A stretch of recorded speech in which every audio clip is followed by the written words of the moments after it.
الشيطان الرجيم بسم الله الرحمن الرحيم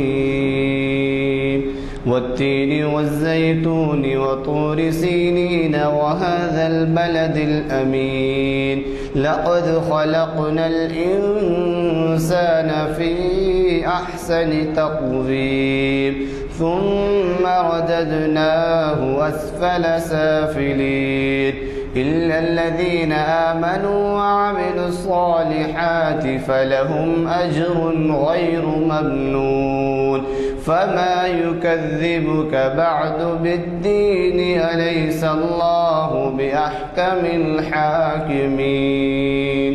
صدق الله العظيم۔ آج بہت ہی اہم مسئلے پر ہمیں آج کے خطیب آپ کو معلوم ہے کہ مفتی صاحب تشریف لا چکے ہیں، ابھی میں اعلان بھی کر دیا ہوں۔ تو آپ نے پچھلے مرتبہ ایک ایسے اہم عنوان سے خطاب کیا کہ ہم کو اس کا اندازہ نہیں تھا کہ اخبارات نے اس کو بہت ہی نمایاں طور پہ شائع کیا ہے، اور وہ عنوان یہ تھا کہ ووٹ کی شرعی اہمیت۔ تو مجھے ایسا دکھا کہ سارے اخبار والوں نے اس کا استقبال کیا، اس کی اہمیت جانی اور نمایاں طور پر اس کو شائع کیا۔ وجہ یہ ہے کہ ہمارے ہاں کئی ایسا طبقہ ہے، ایسے لوگ جو آج تک شاید ووٹ نہیں ڈالے یا کبھی ووٹ ڈالنے کی طرف فکر نہیں کرتے، تو وہ جو ہے انہوں نے شرعی اہمیت اس کی جتائی کہ اس کی شرعی کتنی اہمیت ہے اور کیا وجہ سے ہے۔ آج ہم نے ان کو زحمت دی ہے اسی عنوان پر ذرا پرچہ لائیے مخاطب کرنے کی، جس سے کہ آپ بخوبی واقف ہیں اور اخبارات میں بھی اس کی اطلاع آ چکی ہے۔ مجھے چندہ اس بات کے بتانے کی ضرورت نہیں ہے کہ مسئلہ کس قدر سنگین ہوتا جا رہا ہے۔ مفتی صاحب آپ کو یہاں کے حالات بتاتے ہوئے اس کا بھی ذکر کریں گے کہ کس تیز رفتاری سے یہ ارتداد یعنی مسلم لڑکیاں غیر مسلموں سے شادی کر رہی ہیں۔ آپ تعجب کریں گے کہ ہمارے بچپن میں ہم نے ایسے دن دیکھے ہیں کہ جب کسی کے رشتے کے بارے میں سنتے تھے تو یہ کہتے تھے ارے وہ تو سید ہیں، شیخ صاحب کیسا دے رہے ہیں لڑکی کو، اور کوئی شیخ صاحب کے پاس اگر سید جاتی تو سید ہے اس کو کیسا دیتے تھے، شیخ کیسا دے رہے ہیں، اس طریقے کی باتیں ہوتی تھیں۔ اور ظاہر ہے کہ 72 فرقے، اب معلوم نہیں اس میں کیا کیا باریکیاں تھے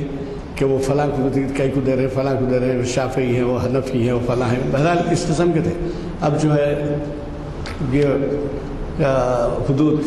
کدھر کے کدھر ہو گئے ہم جو سنتے تھے، اور اب جو ہے کسی تنظیم میں بھی میں جاتا ہوں، میرا کچھ دینی تنظیموں سے تعلق ہے، میں نام ہی نہیں لیتا، ان تنظیموں میں جو علماء آتے ہیں ان کو یہ شکایت ہے کہ صبح گھر پہ ایسا کیس آیا، صبح گھر پہ ایسا کیس آیا۔ صرف ایک کیس کا ذکر کر دیتا ہوں، خیرتآباد جو یقینی طور پر سارے اخباروں میں اور سارے محلوں میں جلسوں میں اس کی اہمیت جتائی جائے گی کہ اس کو کس طریقے سے روک تھام کے لیے کوشش کرنی ہے۔ آپ سے بھی گزارش ہے کہ ہمارے ان محافل سے استفادہ کریے اور کوشش کریے کہ تینوں محافل عصر کے بعد ہوتے ہیں، عصر میں تھوڑا ٹائم 10-5 منٹ آگے پیچھے ہوتا، تینوں محافل آپ اٹینڈ کر سکتے ہیں ہفتے کو تاریخ اسلام، پیر کے دن شریعت انفارمیشن اور اقبال شناسی 4 شعبے کے لیے۔ اور ان محافل کے چرچے کئی جگہ ہیں، اب آپ کو کیا سنائیں کہ کئی اخبارات میں اس کے نقلات بھی شائع ہوتے ہیں، ان لوگوں کی جو رپورٹنگ آل انڈیا لیول پہ شائع ہوتے ہیں، اور آپ ہم یاد رہے کہ چراغ تلے اندھیرا بول کے ہم اس سے فائدہ نہیں اٹھانا چاہتے۔ کوشش کریے نوجوانوں کو ساتھ لائیے، ان کو سکھائیے محفل میں شرکت کے طریقے، عبادات کے بارے میں کیا کچھ اہمیت ہے۔ آپ کا ساتھ دیں گے تو آئیں گے نا۔ آج کیا اس بات ہے، پرانے شہر میں چبوترا آپریشن شروع ہوا ہے، نوجوان جو ہے چبوتروں پہ بیٹھ کے لولا میں مبتلا ہے، جیسے عشاء کی نماز کے لیے بزرگ مسجد کو جاتے ہیں وہ چبوترے آکوپائی کرتے ہیں اور چبوتروں کے اوپر بلو فلم تک دکھائے جاتے ہیں، پیسے لیے جاتے ہیں، جمع کیے جاتے ہیں۔ تو وہاں آپ کو تو معلوم ہے آپریشن چبوترا کے نام سے پولیس شروع کی ہے، جس میں زیادہ تر مسلمان لڑکے وہی بات ہے۔ میں زیادہ وقت آپ کا نہیں لیتا، البتہ اتنا ضرور عرض کروں گا کہ 4 جمعے کے دن محفل اقبال شناسی کی تعطیل رہے گی، کیونکہ وہ عید میلاد کا دن ہے۔ مجھے قوی توقع ہے کہ آپ حضرات ہفتے کے دن کا محافل میں شرکت فرمائیں. ورحمۃ اللہ وبرکاتہ. بسم اللہ الرحمن الرحیم. الحمد للہ نحمده ونستعینه ونستغفره ونعوذ باللہ من شرور انفسنا ومن سیئات اعمالنا. من يهده الله فلا مضل له ومن يضلله فلا هادي له. ونشهد أن لا إله إلا الله وحده لا شريك له. ونشهد أن سيدنا ومولانا محمدا عبده ورسوله. أما بعد فأعوذ بالله من الشيطان الرجيم. بسم الله الرحمن الرحيم. ولا تنكحوا المشركات حتى يؤمن ولأمة مؤمنة خير من مشركة ولو أعجبتكم ولا تنكحوا المشركين حتى يؤمنوا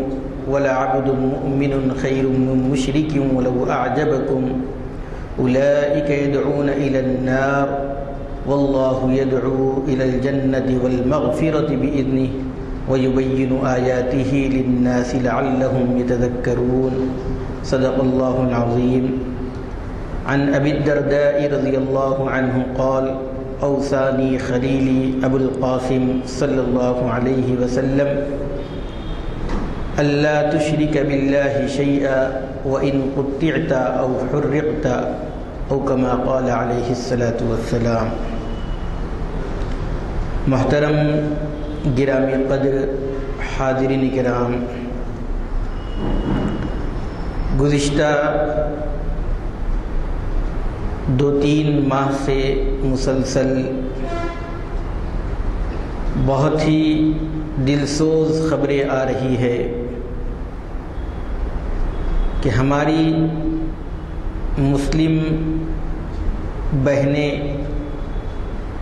کسی غیر مسلم سے اپنے تعلقات کو قائم کر کے پھر ان کے لیے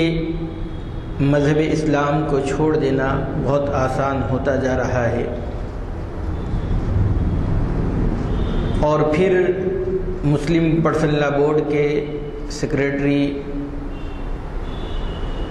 اور دیگر علماء کرام بھی اپنے موضوعات اسی موضوع کے اوپر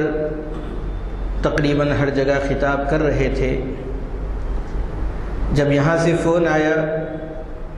تو مجھے خیال آیا کہ چونکہ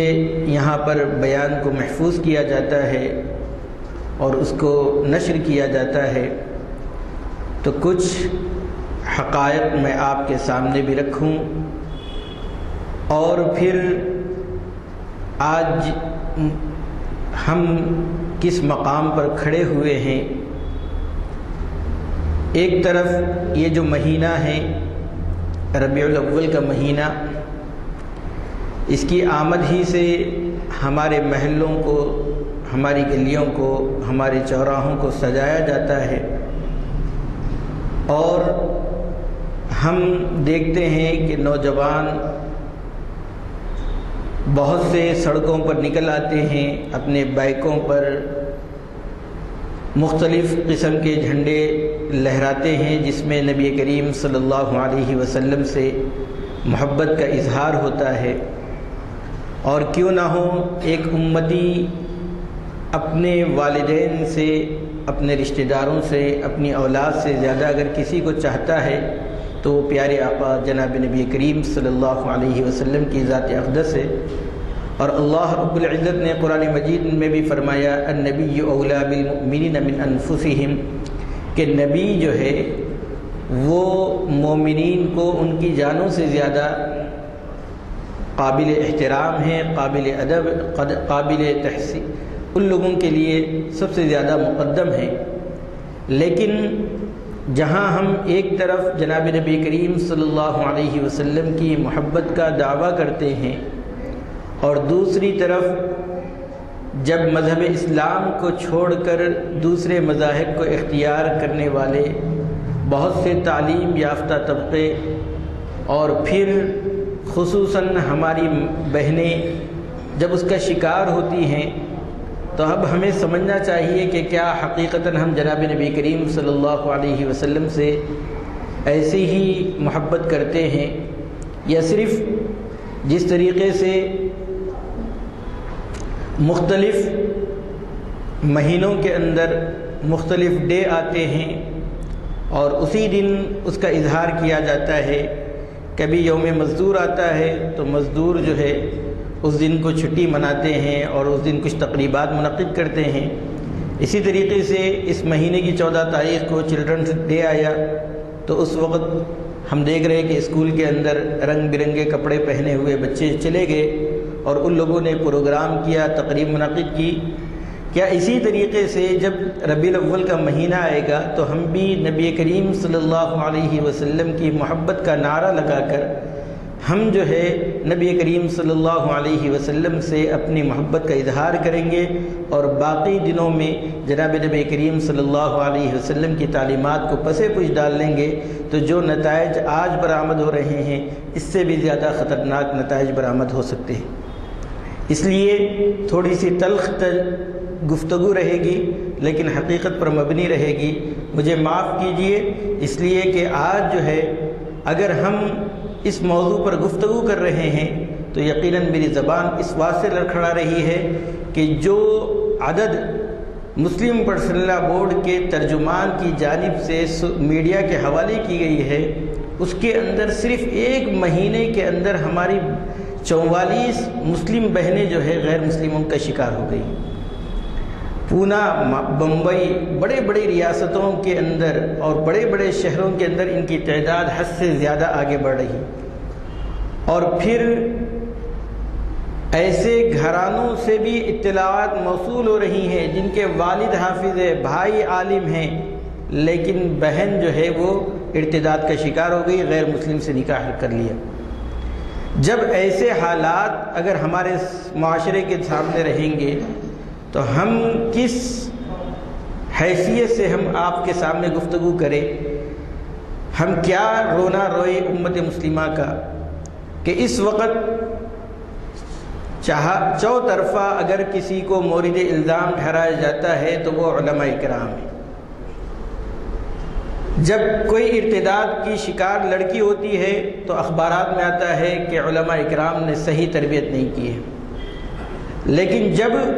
علماء کرام مخلوط تعلیم سے منع کرتے ہیں تو کچھ حضرات کھڑے ہوتے ہیں اور کہتے ہیں کہ یہ علماء ہیں جو ہمیں قدامت پسند نظر آتے ہیں، پیچھے کی طرف ڈھکل رہے ہیں، دنیا ترقی کر گئی ہے، لوگ چاند پر پہنچ گئے ہیں اور یہ لوگ ہیں کہ ہمیں جو ہے ترقی کے اندر رکاوٹ بنے ہوئے ہیں. دراصل حقیقت پر نظر رکھیے، زمینی حقائق کچھ اور ہوتے ہیں. اور پھر اللہ کے رسول صلی اللہ علیہ وسلم کی تعلیمات کو پسے پوچھ ڈال کر کوئی انسان، ہم یہ عقیدہ رکھتے ہیں کہ آگے نہیں بڑھ سکتا، دنیا کی ترقی نہیں کر سکتا. ہمارا یہ عقیدہ ہے کہ اللہ کے رسول صلی اللہ علیہ وسلم کی تعلیمات ہی میں دنیا کی بھی ترقی ہے اور آخرت کی بھی ترقی ہے. ہمیں دنیا بھی حاصل ہوگی اور آخرت بھی ہمیں اللہ کے رسول صلی اللہ علیہ وسلم ہی کی اتباع سے ہمیں ملے. نقش قدم نبی کے ہیں جنت کے راستے، اللہ سے ملاتے ہیں سنت کے راستے. تو میرے بھائیوں، آئیے ہم جب دیکھتے ہیں کہ ارتداد کی شکار لڑکیاں کون ہو رہی ہیں تو آپ کو جان کر بہت حیرانی ہوگی کہ ارتداد کا شکار یا تو ہماری وہ بہنیں ہو رہی ہیں جو گھر سے اس واسطے نکل رہی ہیں کہ کچھ کمائیں گی، اپنے پیروں پر کھڑے ہو کر گھر کو سنبھالنے کی جو ذمہ داری اپنے کندھوں پر عورتوں نے لی ہے، وہیں سے ان لوگوں نے جو ہے بہت زیادہ حد تک اس ماحول کو خراب کیا ہے. اللہ کے رسول صلی اللہ علیہ وسلم کی حدیث ہے جس میں اللہ کے رسول صلی اللہ علیہ وسلم نے فرمایا کلکم راع وکلکم مسئول عن رعیتہ، تم میں سے ہر ایک نگران ہیں اور پھر جن کی نگرانی تمہارے سپرد کی گئی ہے، کل قیامت کے دن اس کے بارے میں تم سے باز پرس بھی ہوگی۔ جب اللہ کے رسول صلی اللہ علیہ وسلم نے عورتوں کو گھر کی چار دیواری کے اندر رکھا ہے تو اس کی بہت زیادہ مصلحتیں، حکمتیں ہیں۔ قرآن مجید کے اندر اللہ رب العزت نے ازواج مطہرات کو خطاب کرتے ہوئے فرمایا وَقَرْنَ فِي بُيُوتِكُنَّ، تم اپنی گھروں میں قرار پکڑی رہو، وَلَا تَبَرَّجْنَ تَبَرُّجَ الْجَاهِلِيَّةِ الْأُولَى، اور پہلی والی جاہلیت کی طرح اپنے آپ کو بند سنور کے باہر مت نکلا کرو۔ یہ تعلیمات تھی اللہ رب العزت کی جانب سے، جس کو آج ہم نے جو ہے اپنے گھروں کے اندر خواتین کو محدود کرنے کے بجائے ہم نے ان کو سر عام کر دیا ہے۔ اور پھر آپ دیکھیں کہ کمانے کے عنوان سے، کمائی کے عنوان سے خاص طور پر وہ لڑکیاں جو کال سینٹروں میں کام کر رہی ہیں، ان کو ٹریننگ ہی اس طریقے سے دی جاتی ہے کہ جب آپ کسٹمر سے بات کریں تو پورے نرم لہجے کے اندر، وہاں سے تلخ گفتگو ہوتی ہے تب بھی ان کو یہ ہدایت دی جاتی ہے کہ ایسی صورت میں ان کی تلخ گفتگو کا بھی نرمی کے ساتھ جواب دیا جائے۔ اور اللہ کے رسول صلی اللہ علیہ وسلم کی ازواج مطہرات کو اللہ رب العزت نے جو ہدایت دی ہیں وہ یہ فرمایا کہ ضابطے کی گفتگو کرو۔ اگر ضابطے کی گفتگو نہیں کریں گے تو ایسی صورت میں کیا ہوگا؟ جس کے دل میں بیماری ہوگی وہ بیجا تمہاری طرف لالچ کرے گا۔ یہ اللہ کے رسول صلی اللہ علیہ وسلم کی ازواج مطہرات کو ہدایت ہے، تو ہمیں سوچنا چاہیے کہ ہماری مائیں بہنیں ازواج مطہرات کے پیروں کی دھول نہیں بلکہ ان کی جو سواریاں تھیں، ان سواریوں کے جو پیر تھے اس سے نکلنے والے گرد و غبار کے بھی برابر نہیں ہیں، لیکن اس کے باوجود اللہ رب العزت کے اس حکم کو ہم جو ہے کس طریقے سے نظر انداز کر رہے ہیں۔ اور پھر مخلوط تعلیم کے ذریعے سے آج آپ ذرا جا کر دیکھیے ان پارکوں کے اندر کتنی لڑکیاں ہوتی ہیں جو برقع پوش ہوتی ہیں اور پھر اس کے بعد گھر سے نکلتی ہیں تعلیم کے بہانے اور پھر وہاں سے کسی اور کے ساتھ چلے جاتی ہیں۔ ان کے اوپر نگرانی کرنے والا کوئی نہیں ہوتا ہے، کوئی دیکھ ریکھ کرنے والا نہیں ہوتا ہے۔ ہر ایک شخص کو اپنی بیٹی کے اوپر مکمل اعتماد ہوتا ہے تا آ کے یہاں تک کہ کوئی نہ کوئی نتیجہ ایسا نکل آئے جس کے بعد پھر اس کو ہوش کے ناخن نہ لینا۔ میرے بھائیو، یہ صورتحال جب پیش آ جاتی ہے تو ہمارے لیے بہت سوچنے کا مقام ہے۔ سب سے پہلے یہ ہے کہ اللہ کے رسول صلی اللہ علیہ وسلم نے جو ہدایات دی ہیں اولاد کی تربیت کے سلسلے میں، ان ہدایات پر ہم نے کہاں تک عمل کیا ہے اس پر ہمیں ذرا غور و فکر کرنا ہے۔ اللہ کے رسول صلی اللہ علیہ وسلم نے اولاد کی تربیت کے سلسلے میں بہت واضح ارشاد فرمایا مروا اولادکم بالصلاۃ وہم ابناء 7 سنین، کہ اپنی اولاد کو نماز کا حکم دو جبکہ وہ 7 برس کے ہو جائے، اور پھر 10 برس کے ہو جائے نماز نہ پڑھے تو اللہ کے رسول صلی اللہ علیہ وسلم نے فرمایا وَاضْرِبُوهُمْ، تم انہیں مارو۔ یہاں پر اللہ کے رسول صلی اللہ علیہ وسلم بچپن ہی سے اپنی اولاد کی صحیح تربیت کی طرف ہمیں متوجہ فرما رہے ہیں، اور ہمارا حال یہ ہے کہ لڑکیاں بالغ ہو گئی ہیں، لڑکے بالغ ہو گئے ہیں، رات میں کچھ دیر تک ان لوگوں نے تعلیم کے عنوان سے کچھ رات تک دیر تک پڑھا ہے، تو ہم صبح میں جو ہے ان کو 8-9 بجے تک اٹھانا گوارا نہیں کرتے۔ جب ہم فجر کی نماز ہی کے لیے ان کو جگانا ہم ضروری نہیں سمجھیں گے تو ایسی صورت میں میرے بھائیوں ہم نے دین کو بہت ہلکے میں لے رکھا ہے۔ پھر آج بہت سے نوجوانوں کو، بہت سی لڑکیوں کو ڈراموں کے اور فلمی ستاروں کے بہت سارے نام تو یاد ہیں، لیکن ازواج مطہرات کے پورے 11 نام بھی ہمیں یاد نہیں، صحابہ اکرام کے ناموں سے ہم واقف نہیں ہیں۔ ہمیں کرکٹ کے کھلاڑیوں کے نام ازبر یاد ہو جاتے ہیں، اور بہت سارے ایسے شوقین بھی ہمیں نظر آتے ہیں کہ جنہوں نے ایک ایک کھلاڑی کا باضابطہ پورا ڈیٹا ان کے پاس موجود ہوتا ہے کہ انہوں نے کب سنچری کی ہے، کب فلاں کتنے رن بنائے ہیں، سب یاد رہتے ہیں۔ لیکن اللہ کے رسول صلی اللہ علیہ وسلم کی تعلیمات جن صحابہ کرام کے ذریعے سے ہم تک پہنچی ہے، ان کے حالات زندگی سے ہم واقف نہیں۔ جب یہ صورتحال ہمارے پاس ہمارے معاشرے کے اندر پائی جاتی ہے تو میرے بھائیوں، پھر جب لڑکیاں گھر سے تعلیم کے عنوان سے جب باہر نکلیں گی تو کیا کیا پلاننگ ہو رہی ہیں، کیا کیا ان کے پیچھے منصوبے تیار کیے جا رہے ہیں، وہ ہم میں سے ہر وہ شخص جو میڈیا کے سامنے بیٹھتے ہیں یا میڈیا کی باتوں کو سنتے ہیں، وہ سب جانتے ہیں کہ کس طریقے سے لو جہاد کے عنوان سے غیر مسلموں کو بھڑکایا گیا۔ پورا 1 سال باضابطہ اس کے اوپر ڈیبیٹ چلے، اس کے اوپر تبصرے کیے گئے،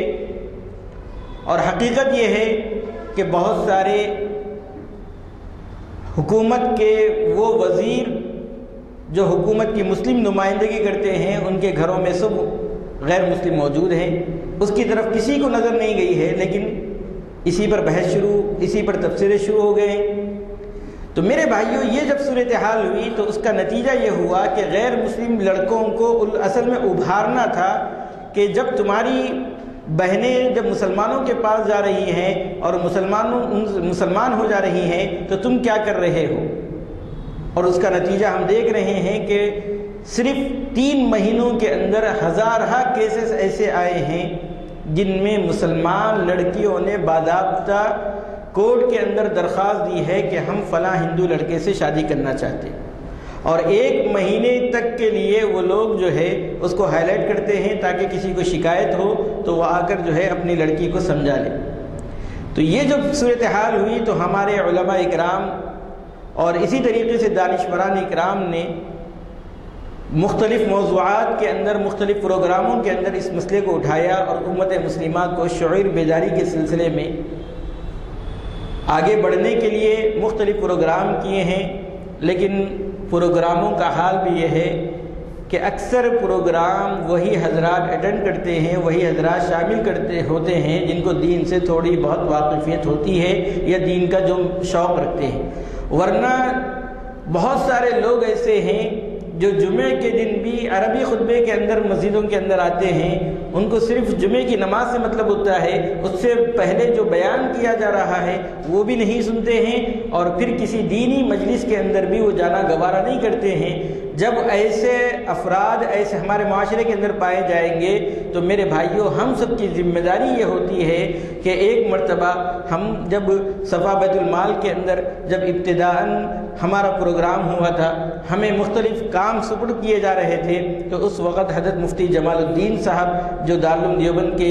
صدر مفتی ہیں، انہوں نے بیان کیا تھا کہ پہلے ایسا ہوتا تھا کہ ایک عالم گاؤں کے اندر ہوتا تھا، تمام لوگوں کو گھر کے جو بھی حالات ہوتے تھے اس عالم سے رجوع ہوتے تھے، اور وہ عالم صاحب جو فیصلہ کرتے اس کو من و عن تسلیم کر لیا کرتے تھے۔ تو پیاسے تھے کنویں کے پاس جایا کرتے تھے، لیکن آج صورتحال بالکل بدل گئی ہے۔ آج صورتحال یہ ہے کہ علماء اکرام کو بارش کی طرح ہونا ہے، جہاں پر بھی قحط نظر آئے فوراً برس جانا چاہیے۔ حضرت نے یہ جملہ فرمایا تھا۔ تو اس لیے میرے بھائیوں، جس طریقے سے ہم لوگ دیکھتے ہیں کہ سیاسی لیڈران جب اپنے ووٹ کے لیے گھر گھر مہم چلا سکتے ہیں، گھر گھر پہنچ کر اپنے حق میں ووٹ ڈالنے کے لیے کہہ سکتے ہیں، تو کیا ہم جناب نبی کریم صلی اللہ علیہ وسلم کی محبت کے خاطر ہم ہر گھر کے اندر پہنچ کر وہاں پر کے افراد کا جائزہ لیں کہ کون دینی تعلیم سے کتنا واقف ہے، کون دینی تعلیم کو کتنا جانتا ہے، قرآن مجید صحیح طریقے سے کون پڑھنا جانتا ہے، کون نہیں پڑھنا جانتا ہے؟ کیا ہم سب کی ذمہ داری نہیں ہے؟ ہم سب کی ذمہ داری ہے۔ مکاتب،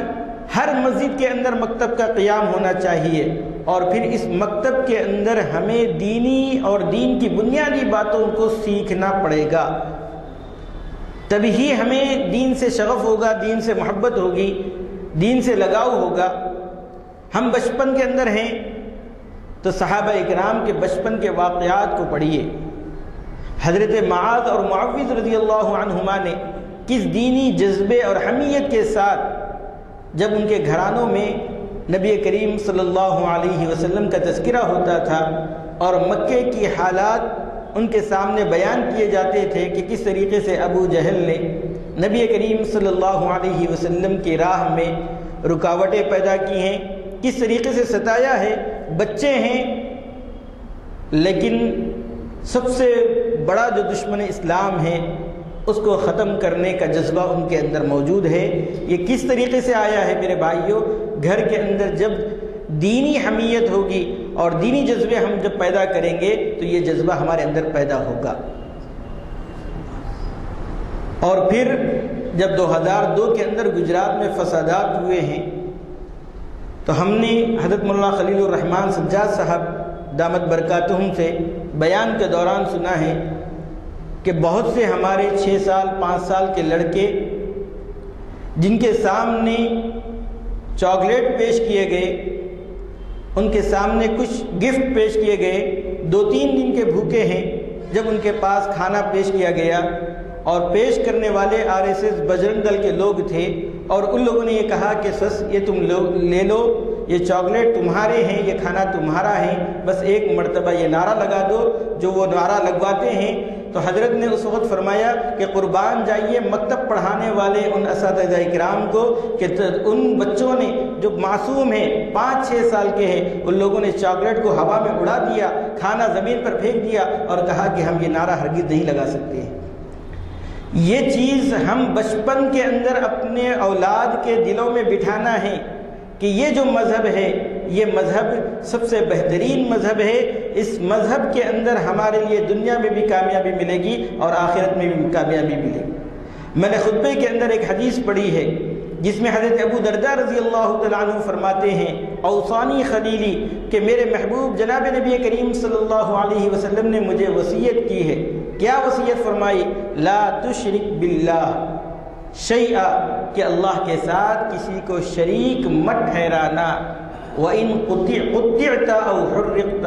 اگرچہ کہ تم ٹکڑے ٹکڑے کر دیے جاؤ یا جلا دیے جاؤ۔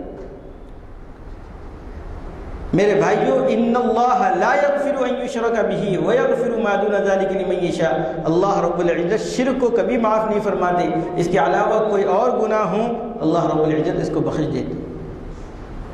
ایک جگہ اللہ رب العزت نے فرمایا ان اللہ یغفر الذنوب جميعا، اللہ رب العزت تمام گناہوں کو معاف فرما دیتے ہیں، شرط یہ ہے کہ اس کے ساتھ کسی کو شریک نہ ٹھہرایا جائے۔ اور پھر ارتداد کی شکار کے اسباب کا اگر ہم جائزہ لیں گے تو سب سے پہلی جو بنیاد ہے وہ یہ ہے کہ ہم نے ان کو مذہب اسلام سے حقیقی طور پر آشنا نہیں کیا ہے، سب سے بنیادی وجہ یہ ہے۔ دوسری وجہ ہمارے شادی بیاہ میں غیر معمولی تاخیر جو ہے اس کی سب سے اہم وجہ بن کر کھڑی ہو رہی ہے۔ لڑکیوں کو تعلیم کی بنیاد پر آپ 26 28 اور بعض 30 35 سال تک اگر روکے رکھو گے تو میرے بھائیوں یہ حقیقت میں فطری طور پر بغاوت ہے۔ اللہ کے رسول صلی اللہ علیہ وسلم نے ایک حدیث میں ارشاد فرمایا لا رہبانیت فی الاسلام، اسلام کے اندر رہبانیت نہیں ہے، یعنی جس طریقے سے دوسرے مذاہب کے اندر شادی نہ کر کے اللہ کی عبادت کے لیے وقف ہو جانا اور کہیں جا کر غاروں میں بیٹھ جانا، کہیں جنگل میں چلے جانا، وہ دیگر مذاہب کے اندر عبادت رہی ہوگی لیکن اسلام کے اندر یہ عبادت نہیں ہے۔ اور ایک موقع پر ایک صحابی یہ فرماتے ہیں کہ اللہ کے رسول صلی اللہ علیہ وسلم نے ہمیں تجرد والی زندگی سے منع فرمایا، تجرد یعنی انفرادی زندگی سے ہمیں منع فرمایا۔ اگر اللہ کے رسول صلی اللہ علیہ وسلم اگر اس کی اجازت دیتے تو ہم اپنے آپ کو اس قابل بنا لیتے کہ ہم شادی کے قابل نہ رہتے، ہم اپنے آپ کو اس طرح بنا لیتے۔ تو اللہ کے رسول صلی اللہ علیہ وسلم نے تجرد والی زندگی سے منع فرمایا ہے تو اس کی کئی حکمتیں ہیں۔ اور پھر جوانی کے اندر اگر جنسی خواہش کی صحیح طور پر تکمیل نہیں ہوگی تو میرے بھائیوں پھر غلط راستے کھلنے شروع ہو جاتے ہیں۔ اسی لیے نکاح کو آسان بناؤ تاکہ زنا مشکل ہو جائے، لیکن آج ہم نے کیا کر دیا؟ نکاح کو مشکل بنا دیا، جس کی وجہ سے زنا آسان ہو گیا۔ ابھی آپ سن رہے تھے کہ کس طریقے سے مسلمان حضرات جو ہے جب لڑکی کے پاس جا کر سمجھا رہے ہیں تو وہ کس طریقے سے اپنے آپ کا اظہار کر رہی ہے، زبان پر ان باتوں کو لانا کا ہم گوارا نہیں کر سکتے۔ تو بہت زیادہ میرے بھائیوں ہمیں فکر مند ہونا ہے، اور پھر جب ہم شادی کرتے ہیں یا ہمارے معاشرے کے اندر شادی ہو رہی ہے تو کس طریقے سے ہم نے اس کو اتنا مشکل بنا دیا ہے کہ شادی سے 10-15 دن پہلے سے رسومات چل رہے ہیں، شادی کے 10-15 دن کے بعد تک رسومات چل رہے ہیں۔ بعض جگہوں پر جہاں پر جمعگیوں کا نظم ہے تقریباً 1-1.5 مہینے تک لگاتار جو ہے دعوتوں کا نظم رہتا ہے، جس کی وجہ سے انسان مقروض ہو جا رہا ہے، اور پھر اس کے نتیجے میں ہماری بہت ساری وہ مسلم خواتین جن کا تعلق غربت سے ہے، جن کے گھرانوں کے اندر غربت ہے، وہ لوگ جو ہے ارتداد کا بھی شکار ہوتی جا رہی۔ اس لیے شادی بیاہ کو ہمیں اللہ کے رسول صلی اللہ علیہ وسلم نے جس طریقے سے فرمایا ان اعظم النکاح، کہ اللہ رب العزت کے نزدیک سب سے بابرکت جو اللہ رب العزت نے جو نکاح کو بابرکت بنایا ہے وہ ایسرہ مؤونہ، جس میں خرچ کم ہوا، بوجھ جس کے اندر کم پڑتا ہے، یہ نکاح بہت زیادہ باعظمت ہوتا ہے، بابرکت ہوتا ہے۔ ان اعظم النکاح برکہ ایسرہ مؤونہ۔ اسی طریقے سے اللہ کے رسول صلی اللہ علیہ وسلم نے یہ فرمایا ہے کہ نکاح کرنے میں جلدی کیا کرو، نکاح کرنے میں جلدی کیا کرو، لیکن ہم لوگ تعلیم کی بنیاد پر نکاح کو مؤخر کر رہے ہیں، اور پھر جب تعلیم حاصل کرنے کے بعد بعض ایسے واقعات بھی مل رہے ہیں کہ جس میں ہمارے جو لڑکے ہیں وہ تعلیم کے میدان میں لڑکیوں سے پیچھے ہوتے ہیں۔ لڑکیاں تعلیم حاصل کر کے ایک مقام پر پہنچتی ہیں تو اس مقام پر ان کے لیول کے رشتے ملنا ان کے لیے مشکل ہو جاتا ہے، تو اب وہ اپنے سے کمتر لیول کے لڑکوں سے نکاح کرنے کے لیے پسند نہیں کر رہی ہے، آمادہ نہیں ہو رہی ہے، اگرچہ کہ وہ غیر مسلم کے ساتھ نکاح کے لیے آمادہ ہو رہی ہے، اس لیے کہ اس کو اس تعلیم کے مطابق اس کے لیول کا لڑکا مل رہا ہے۔ اس لیے میرے بھائیوں، جہاں تعلیم کے وجہ سے ہمارے مادی اسباب کے اندر، ہماری مادی وسائل کے اندر بہت اضافہ ہو رہا ہے، لیکن وہیں ہم دین سے بہت دور ہوتے چلے جا رہے ہیں۔ حالانکہ اسلام نے تعلیم کے سلسلے میں کوئی رکاوٹ پیدا نہیں کی ہے۔ اللہ کے رسول صلی اللہ علیہ وسلم کی حدیث کا مفہوم بھی یہی ہے کہ اللہ کے رسول صلی اللہ علیہ وسلم نے علم کو ماں کی گود سے قبر کی گود تک جو ہے، قبر تک جو ہے سیکھنے کا حکم فرمایا ہے، اور تعلیم ایسا مرحلہ ہے کہ جس کے اندر کبھی کوئی کمی نہیں آتی ہے۔ آدمی جتنا سیکھتا ہے، سکھاتا ہے، اس کے اندر اسی طریقے سے اضافہ ہوتا ہے۔ میرے بھائیوں، لیکن تعلیم کے نتیجے میں اگر بے دینی آ رہی ہے تو یہ ہمارے لیے سم قاتل ہے، اس سے ہمیں بچنا چاہیے۔ حضرت صدیق اکبر رضی اللہ تعالیٰ عنہ، جناب نبی کریم صلی اللہ علیہ وسلم کا وصال ہوا، اس کے بعد آپ خلیفہ بنائے گئے۔ خلیفہ بناتے ہی سب سے پہلے آپ کے ذمے جو کام تھا وہ مسلمہ کذاب، جس نے نبوت کا دعویٰ کیا تھا، اللہ کے رسول صلی اللہ علیہ وسلم نے اس کی سرکوبی کے لیے ایک لشکر کو تیار کیا تھا۔ مدینہ منورہ سے وہ باہر بھی چلا گیا تھا، لیکن جیسے ہی اللہ کے رسول صلی اللہ علیہ وسلم کے وصال کی اطلاع ان کو ملی تو وہ واپس آ گئے۔ تو اس وقت بہت سارے صحابہ کرام جب مدینہ منورہ کے اطراف و اکناف میں بہت سے قبائل نے مرتد ہونے کا اعلان کر دیا تھا، کچھ قبائل وہ تھے جو زکوٰۃ دینے سے انکار کر چکے تھے، تو حضرت عمر بن خطاب رضی اللہ تعالیٰ عنہ نے بھی حضرت صدیق اکبر رضی اللہ تعالیٰ عنہ سے یہ کہا کہ یہ جو لشکر ہے جس کو نبی کریم صلی اللہ علیہ وسلم روانہ کر چکے ہیں، ہماری پوزیشن، ہماری حالت اس میں نہیں ہے کہ ہم ان کو دوبارہ اس محاذ پر بھیج سکیں، تو اس وقت حضرت صدیق اکبر رضی اللہ تعالیٰ عنہ نے حضرت عمر بن الخطاب رضی اللہ تعالیٰ عنہ کو یہ فرمایا، اجبار فی الجاہلیت و خوار فی الاسلام، کہ اے عمر تم وہی ہو جو زمانے جاہلیت میں جب اللہ رب العزت نے تمہیں ہدایت سے سرفراز نہیں کیا تھا تو بہت بڑے بہادر نظر آتے تھے، لیکن جب اسلام لائے تو اس کے اندر نرمی اختیار کرنے لگے۔ اور پھر بہت سارے مانعین زکوٰۃ کے سلسلے میں بھی آپ نے فرمایا، اَيُنْقَصُ الدِّينُ وَأَنَا أَحْيِ، کہ میرے جیتے جی دین کے اندر کمی آ جائے یہ میں برداشت نہیں کر سکوں گا۔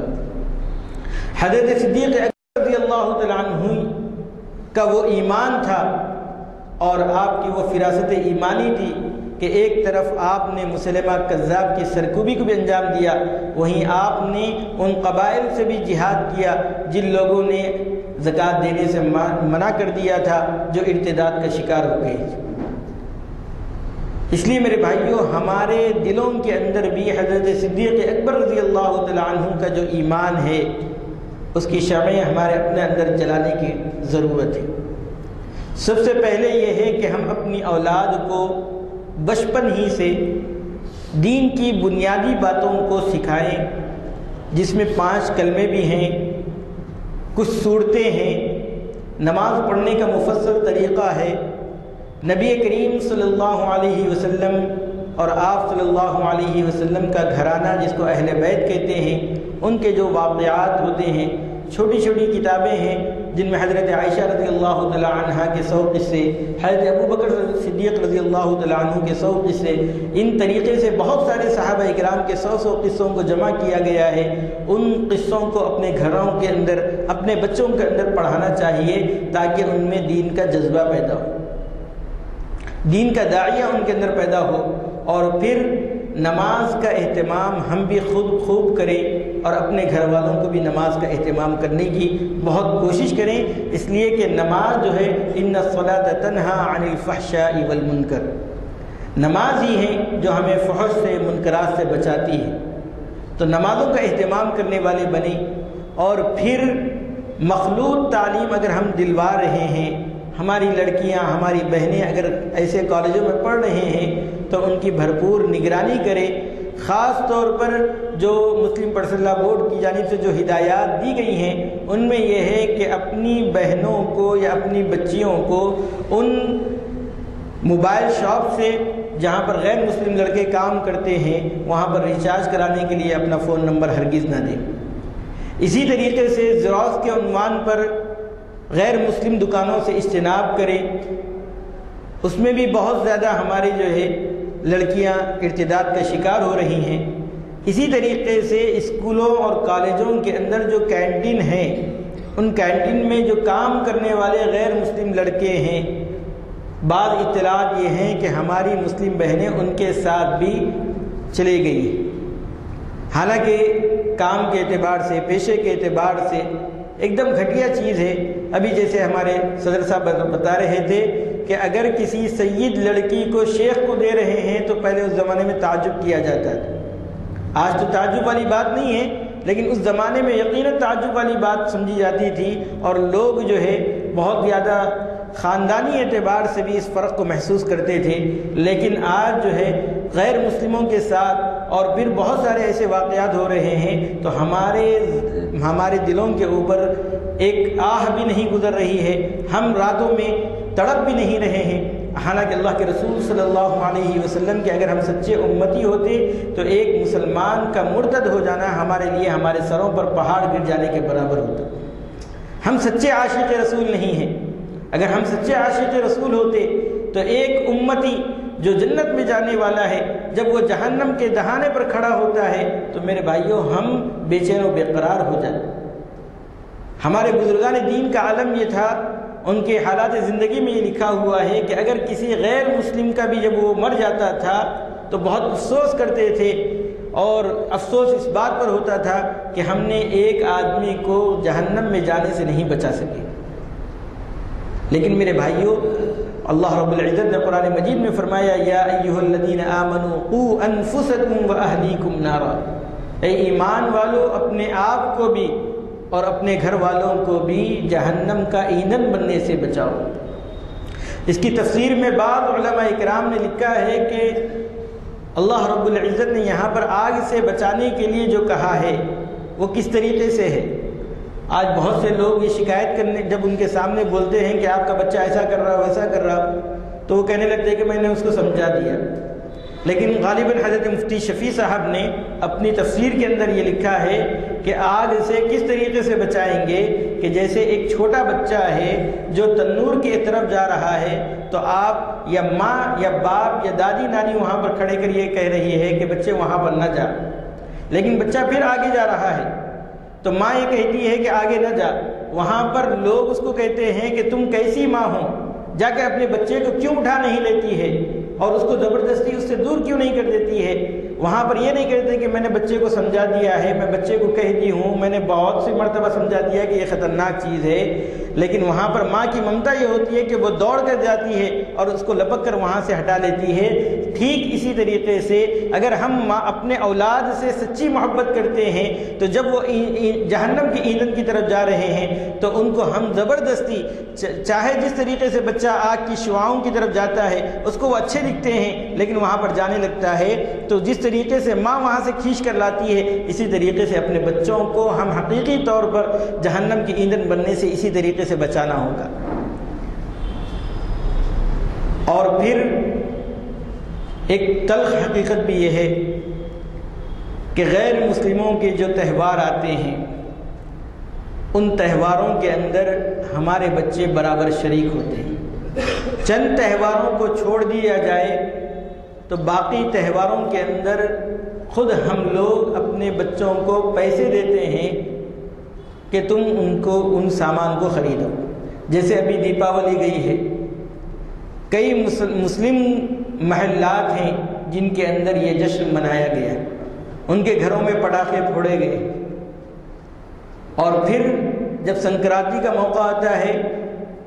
تو بعض غیر مسلم محلوں سے زیادہ مسلم محلے کے لڑکے اس پتنگ بازی کے اندر مشغول نظر آتے ہیں۔ کبھی ہم نے یہ نہیں دیکھا ہے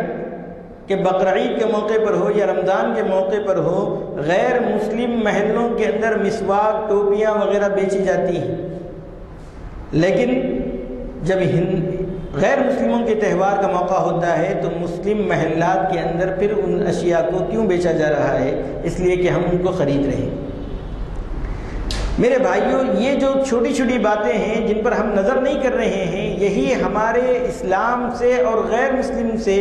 جو امتیاز ہے اس کو مٹایا جا رہا ہے۔ اللہ کے رسول صلی اللہ علیہ وسلم نے فرمایا من تشبہ بقوم فہو من، کہ جو شخص کسی غیر قوم کی مشابہت اختیار کرتا ہے وہ انہی میں سے ہوتا ہے۔ تو ہم